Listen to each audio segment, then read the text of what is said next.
this piece to the last piece, but this is Eric Raddatz of the Fort Myers Film Festival. Very excited about our opening night film, Pooling to Paradise. It is written and produced by one Caytha Jentis here in the room today, starring one Johnny Lipnicki here in the today. Thank you so much. And I think we may even get Marc as back on as well. That's cool. Here he is. There he is. We are so honored to have you here. And I kind of went into detail, just kind of my reaction to the film. And Johnny, just to let you know, we had this as opening night film for the Fort Myers Film Festival, and I really enjoyed the writing and the acting, and it kind of moved me to get some chills and to even shed a little tear at the end. And so I found it to be very moving and very just wholesome and just authentic. And it wasn't really a forced dialogue. It was kind of I think it was important for kind of this 2021 as we look at what's going on all around us. And I paid a lot of compliments to Caytha, and Marc has paid you a lot of compliments. We all paid you a lot of compliments. So just I did too. Well, I'm really horribly sad I missed those. No. Well, you'll be able to see them.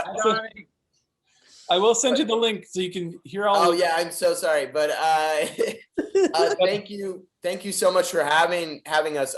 Fort Myers is a great festival. I had a short with you guys before. Yes, last year, and we accepted that before I even realized that was who you were, which is it says I think a lot about the authenticity of your work. And I can only imagine people, a lot of interviews want to talk about kind of your younger years, but here you are today, and as an adult actor, we thought it was very profound. So for what it's worth, we hadn't even really got into who you were, and I'm sorry I didn't even know, but on point to this film here, the acting is one where I don't know if everyone's or anyone will make the connection if you don't tell them just exactly who you are. And I don't know if you feel good or bad about that, or if you want to talk about it. I feel great about that. What I look at it like kind of like two separate careers. I was very young, and I'm very grateful for that. I got to figure out what I wanted to do with the rest of my life when I was 5 years old. And that's amazing. But, now I have the opportunity to do really cool things like this, I was so excited to work with Roxy, with Lynn Chen, all people I really respect, with Taryn Manning, who I actually knew already, with Caytha. There were a lot of amazing women on this who were really amazing artists who I got to work with, and it was great. And then Jordan Carlos, of course, amazing guy. So Dreama Walker. So it was really like I was sold on not only the material but the people involved with it. I got to talk to Caytha a lot, and I've gotten to know Caytha over this time, and got to know Roxy. I had coffee with her beforehand, and getting to know the people involved is always a great thing, and it always helps you kind of decide, do you want to go on this ride with these people? And literally in this case, we went on a ride in a car, but and then I knew Marc from a while back. So it was really a really great place to explore this this material, and I'm really happy with it. Can you and the thing I just wanted to jump in on, when, we knew that Johnny was interested, because this character, like, we didn't want him to be one dimensional, because it's like shows like Entourage, and it really wasn't so much a movie about Hollywood. It was just kind of dealing with people and what people happen to do there professionally. And I didn't want it to be, and that's why I even write about motherhood. It's like this one dimensional. And that was what was so amazing when Johnny came on board, because he gave this character heart and life and pathos. It wasn't like, oh, here's this asshole, Hollywood agent. He was a real person. And that's what, when, we knew he was interested, I was so excited, because that was how he was written, as this guy that you're supposed to really care about and not just see him as a jerk. And that you can never see that with Mr. Lipnicki here. Thank you. Well, that was important to me. I think it's just the easy choice to make is to make someone like that heartless and a jerk.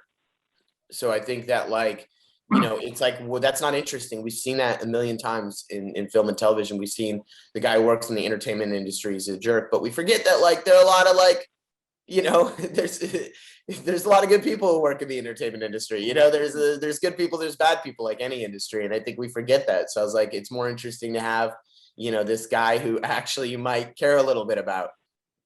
That was one dynamic that I think really interested me from the beginning, and now speaking to you about it is, you know, writing for this character, Caytha, you know, not knowing who will play this role, Right. transition to now we have Johnny playing this role. You know, how hard was it to write for that male character, and how difficult was it to transition Johnny into giving you what you were kind of looking for, and how much you just let him go and give what he did?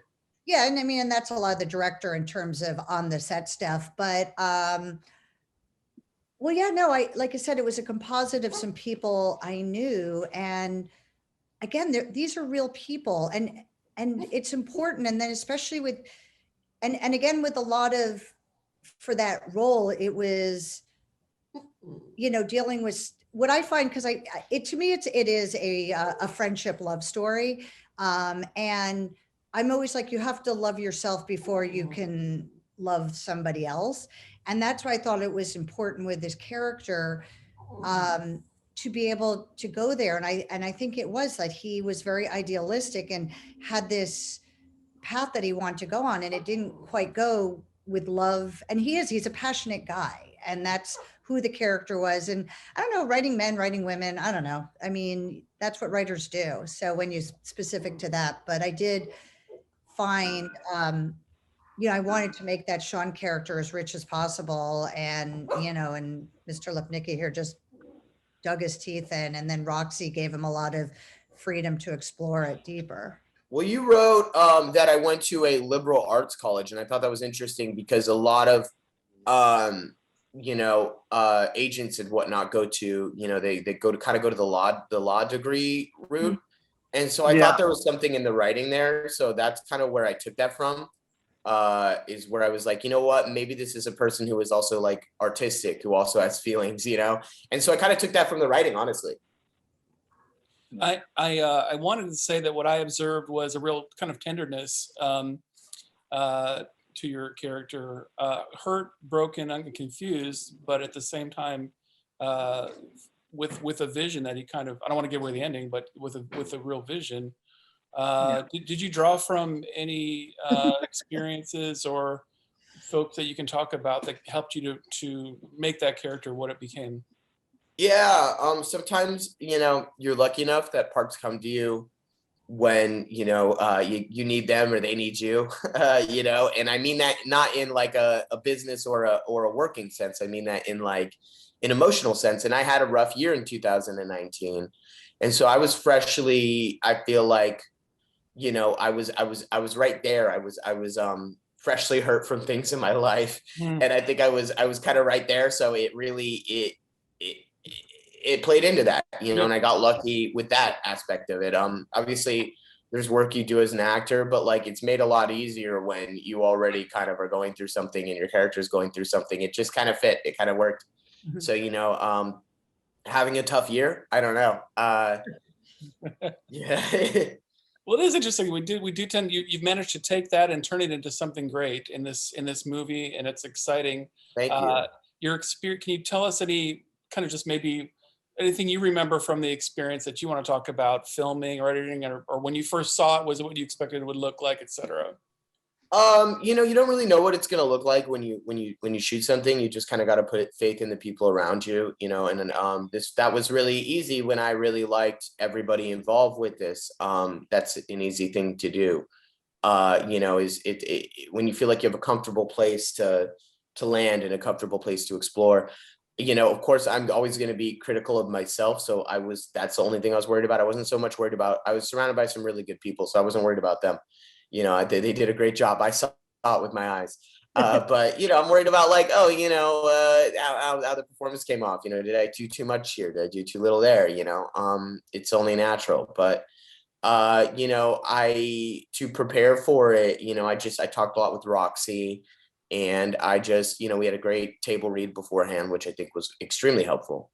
And then, you know, I do different things for different characters. Sometimes you get a character and you have to journal you know, a crazy amount because you don't relate to them and you have to really like find your way into the character. Sometimes you look at the page and you're like, I am this person. That's pretty easy. I don't really have to do much. This was definitely like more in the middle to the journaling a lot, you know, like I still, even though I was lucky enough to have those things happen in my life, which made me more accessible, I still had to, you know, work on certain things and specify and get specific with the material and the character. And I'm glad that you really liked it. And I'm glad that, you know, showed up a little bit on screen.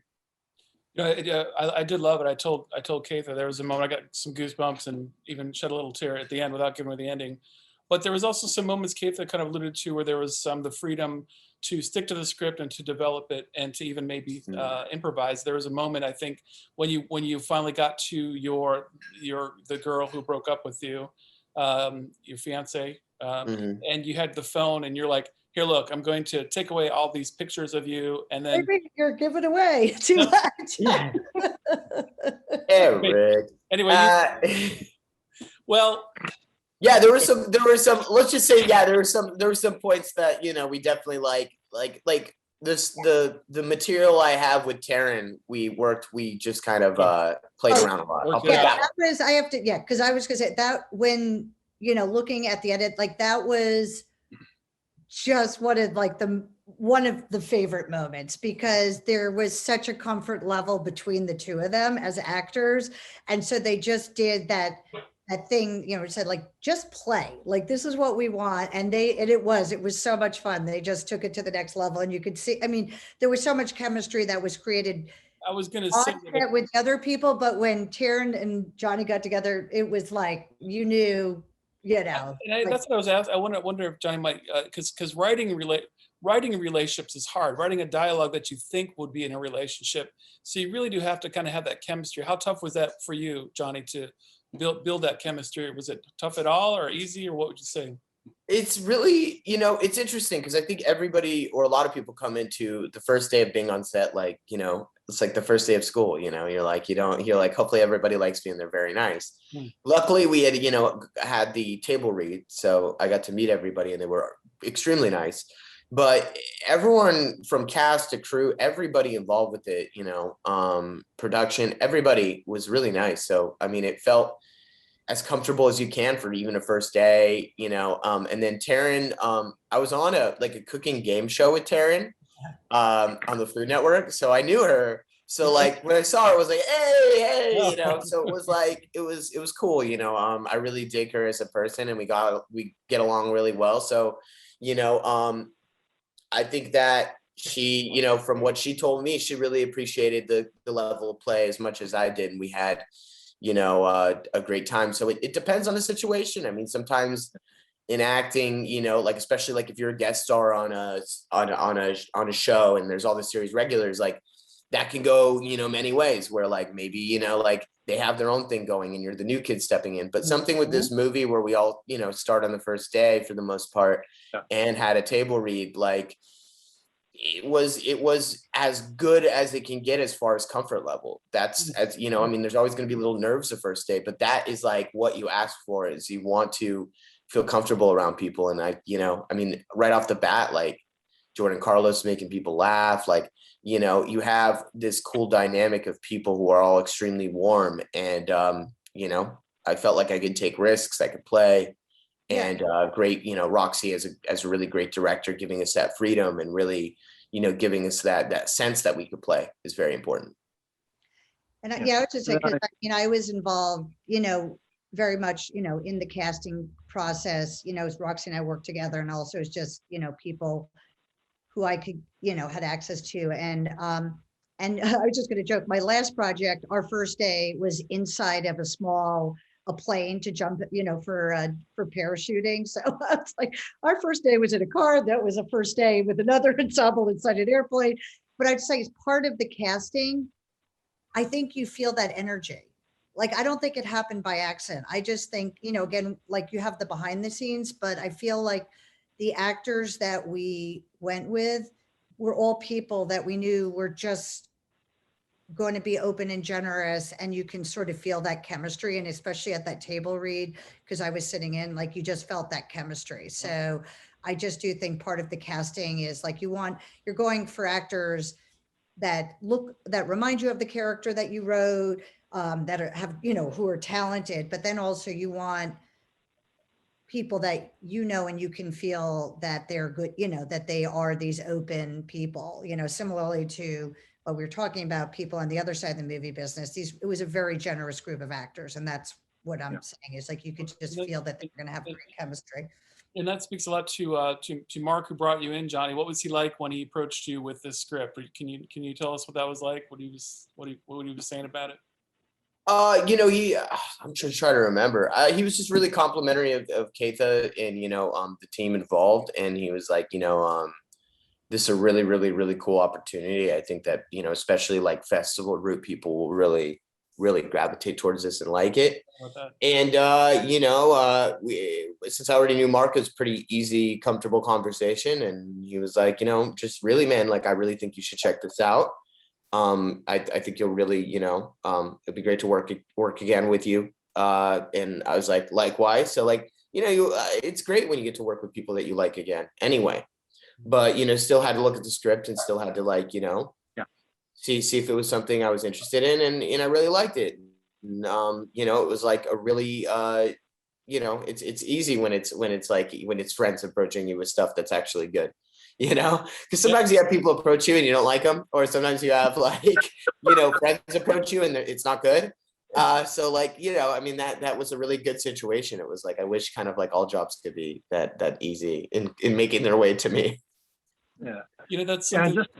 Go ahead, Marc. Yeah. Just to pivot back to the first question you had for Johnny, when you talk about his career in the past where he was, a very big star in the 90s. I mean, he was interviewed by Jay Leno when you were 6 years old? Yeah. How old were you? I mean, and then, and then you got the current stuff. And Johnny doesn't know this story. This is going to be the first time anyone ever hears it. Is we're on this when we're on the set. Don't worry, John. You're going to like it. He's like, oh, God, okay. But we're on that set in suburban Connecticut, and him and I had spoken, etc. And obviously he's a big star. I mean, most of the children who were like in their teens knew of him as Stuart Little on that set, and everyone wanted to take a picture with him. And I can't remember what I was doing. I was doing something. I was helping out on that set, and one of the day, not a day player, but one of the extras. I guess that's the only way how I can say it. One of the local extras from suburban Connecticut who wanted to take a picture with him. He took a picture with them. He was very kind, etc. And they're like, oh, we loved you and Stuart Little. We loved you and Jerry Maguire. And he looked the person down in the eye and he goes, yeah, the best is yet to come. And I overheard him say that. And I was like, you know what? He believes it and I believe it. And that's why we're here, because his best work's still ahead of him. I guarantee it.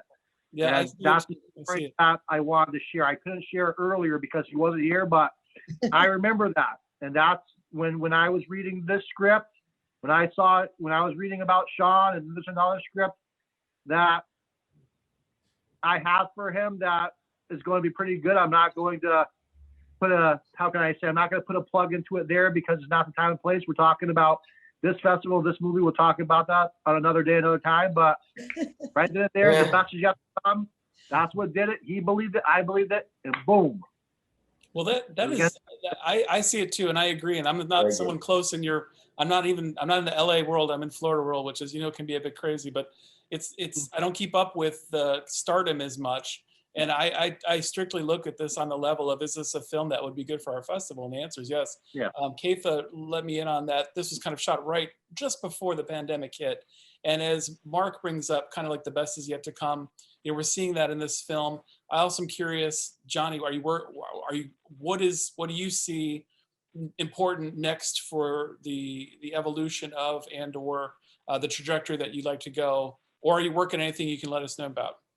That's great you brought up this story. I forgot about that. But it's funny. I really I'm sorry. Saying that? Because I actually, I hate to smash your dreams here, but that's a thing I definitely have said a lot. Because and not everyone to make knows that story. not to make it any less special, but it's because I believe so heavily in the laws of attraction, and what you put out there, you know, comes back to you. So I've always been practicing that, because you know what, man, like every day of my life, and I'm not mad about it, people bring up the past work. So I need to reframe that for myself and for my own attracting what's going to happen in the future. I work very hard. I do all the things necessary behind the scenes. But yeah, like that instance, now I remember it, but like I've said it before, because you got to put it out there if you want something in life. And if you want something like acting or being a sports star, something like that, that a lot of other people want in this life, you got to be willing to do things that other people aren't willing to do. And so I always put it out there. I always, you know, try to really reframe things. So it's not me sitting in the past. I'm here in the present, and I'm looking towards the future, and I'm very excited about both. I just had an interesting movie, current projects wise, come out on Amazon Prime that I'm in, called Broil, where I play a killer. And that was very fun. Oh, I can see that now. I can watch it now? Yeah. You can watch it now. And it was from the producers of It Follows. Okay. Oh wow. And what's the name of it, Johnny? Broil. Royal? Like broiling food, because I'm a chef in it. Oh. Yeah, I'm a chef who kills people. It's great. Oh, no. But It's like there's this cooking thing. This cooking thing keeps coming back to me. I don't know. I'm not trying to have this cooking thing come back to me, but it is. But I like cooking now. I do like cooking.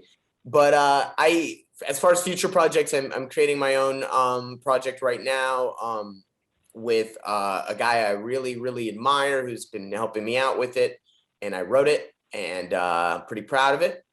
And also pilot season is upon us right now. So I've been pretty busy, and I'll figure out kind of where I land with that.